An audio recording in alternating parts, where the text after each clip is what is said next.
ഞാൻ നിഷിത സുരേഷ്. വിശദമായ വാർത്തകളിലേക്ക്. മനോഹരമായ MA ബിരുദത്തിന് പോലും MDMAയുടെ പേരിൽ അറിയപ്പെടേണ്ട പുതിയ കാലമാണിപ്പോഴെന്ന് പ്രശസ്ത കവി PK ഗോപി. പ്രൊഫസർ എരുമേലി പരമേശ്വരൻ പിള്ള സാഹിത്യ പുരസ്കാര ചടങ്ങിൽ മുഖ്യാതിഥിയായി പങ്കെടുത്ത് സംസാരിക്കുകയായിരുന്നു അദ്ദേഹം. മനുഷ്യജീവിതത്തിലെ വ്യത്യസ്ത സൂക്ഷ്മ അനുഭവങ്ങളെ ആവിഷ്കരിച്ച ഡോക്ടർ OS രാജേന്ദ്രന്റെ കഥാസമാഹാരമായ ബി പോസിറ്റീവിനും സാമൂഹ്യ പ്രശ്നങ്ങളെ ധന്യാത്മകമായി അവതരിപ്പിച്ച കവി NS സുമേഷ് കൃഷ്ണന്റെ കവിതാസമാഹാരമായ എന്റെയും നിന്റെയും മഴകൾക്കുമാണ് പ്രൊഫസർ എരുമേലി പരമേശ്വരൻ പിള്ള സാഹിത്യ പുരസ്കാരം ലഭിച്ചത്.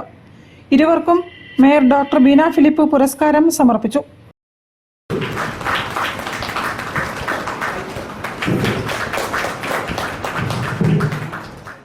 കവിയും ഗാനരചയിതാവുമായ PK ഗോപി മുഖ്യാതിഥിയായി പങ്കെടുത്തു.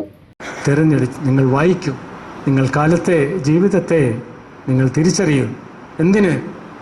മനുഷ്യനാവാൻ, മനുഷ്യത്വത്തോട് കൂടുതൽ അടുക്കാൻ, ഹൃദയ ശുദ്ധീകരണത്തിന്. ഒരു ബോധരഹിത രാസപദാർത്ഥത്തിന് പേര് നൽകി കളഞ്ഞല്ലോ ഇവരല്ലേ. MDMA കഷ്ടമാണല്ലേ നമ്മൾ ജീവിച്ചിരിക്കുന്ന ഒരു കാലത്ത്. വാക്കുകൾ ഇങ്ങനെ നഷ്ടപ്പെടുത്തി കളയുന്നല്ലോ. അതിൻ്റെ അർത്ഥ സാക്ഷാത്കാരങ്ങളൊന്നും ഹൃദയത്തിൽ പതിയാൻ ഇവരെ അവസരം തരുന്നില്ലല്ലോ. അളകാപുരിയിൽ നടന്ന ചടങ്ങിൽ ദർശനം പ്രസിഡന്റ് P സിദ്ധാർത്ഥൻ അധ്യക്ഷത വഹിച്ചു. Sudeep Thekkepattu, Shahina Basheer, A Gokulendran, Saraswathi Biju, Sreelatha Radhakrishnan, MA Johnson, Satheesan Kollarakkal തുടങ്ങിയവരും സംബന്ധിച്ചു. ദർശനം സാംസ്കാരിക വേദിയുടെയും സ്വതന്ത്ര ബുക്സിന്റെയും നേതൃത്വത്തിലായിരുന്നു ചടങ്ങ് സംഘടിപ്പിച്ചത്. News bureau, Kozhikode. ഒഴിവുള്ള തസ്തികകളിൽ നിയമനം നടത്തണമെന്നത്